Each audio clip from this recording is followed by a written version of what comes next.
வாழ்கை வையகம் வளத்துடன் வாழ்க வாழ்க. வாழ்கை மாநிலம் ஆழ்ந்துணர்ந்து அமைதியாக. ஜனவரி 4 உடல் ஒம்பலே இறை வழிபாடு என்று இன்றைக்கு தத்துவஞானி வேதாத்ரி மாமணி அவர்கள் சொல்கிறார். ஊற்றை சடலமடி உப்பிருந்த பாண்டமடி என்று ஒரு அழகினி சித்தர் பாடல். அதுபோல காயமே இது பொய்யடா வெறும் காற்றடைத்த பையடா என்று ஒரு சித்தர் பாடுகிறார்.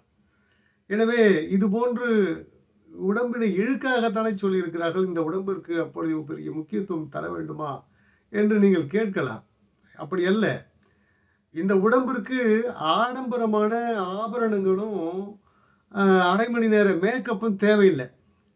அதுதான் எடுத்துக்கொள்ள வேண்டுமே தவிர அடிப்படையில் உடம்பை பேணுவது என்பது மிக மிக முக்கியம். அதனை திருமூலர் சொல்கிறார், உடம்பினை முன்னம் இழுக்கென்றிருந்தேன், உடம்பினுக்குள்ளே ஒரு பொருள் கண்டேன், உடம்பினுக்குள்ளே உத்தமன் கோவில் கொண்டான் என்று உடம்பினை யான் இருந்து ஓம்புகின்றேனே என்று திருமூலர் பாடுகிறார். அந்த பாடலில் நீங்கள் பார்த்தால் நானும் கூட இழுக்கென்றுதான் இருந்தேன், ஆனால் அந்த உடம்புக்குள்ளே இறைவன் இருக்கிறான் என்பதை கண்டுகொண்டேன், உடம்பினை பேணுகிறேன் என்று சொல்வதன் மூலம் இந்த உடம்பு என்பது நாம் உண்கிறோம், உண்பதை சீரணிப்பது நாமா என்றால் இல்லை, உள்ளே இயங்கிக் கொடுக்க ஆற்றல், அதனை இறை ஆற்றல் என்கிறோம், இயற்கை ஆற்றல் என்றும் சொல்லலாம்.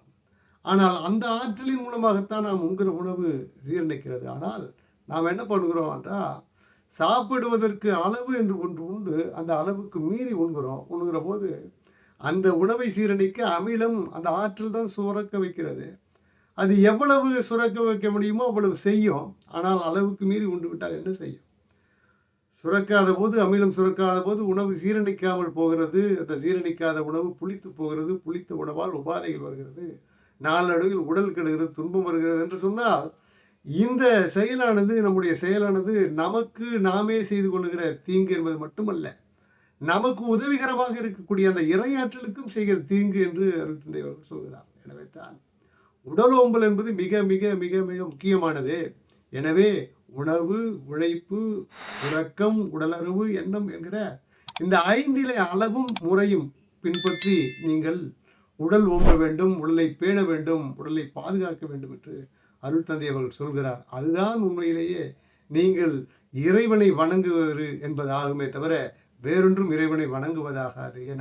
ஏனென்று கேட்டால், நீங்கள் செலுத்துகிற நன்றி கடன் என்பது இறையாற்றலுக்கு எதுவாக இருக்க வேண்டும் என்றால், அந்த இறையாற்றலுக்கு உறுதுணையாக, ஒத்து உதவியாக நம்முடைய உடம்பை பேணுவதுதான் இருக்கும் என்று அருள் தந்தை அவர்கள் சொல்கிற அந்த செய்தி இன்றைக்கு சொல்லி நிறைவு செய்கிறேன். வாழ்க வளமுடன். மகிழ்ச்சி.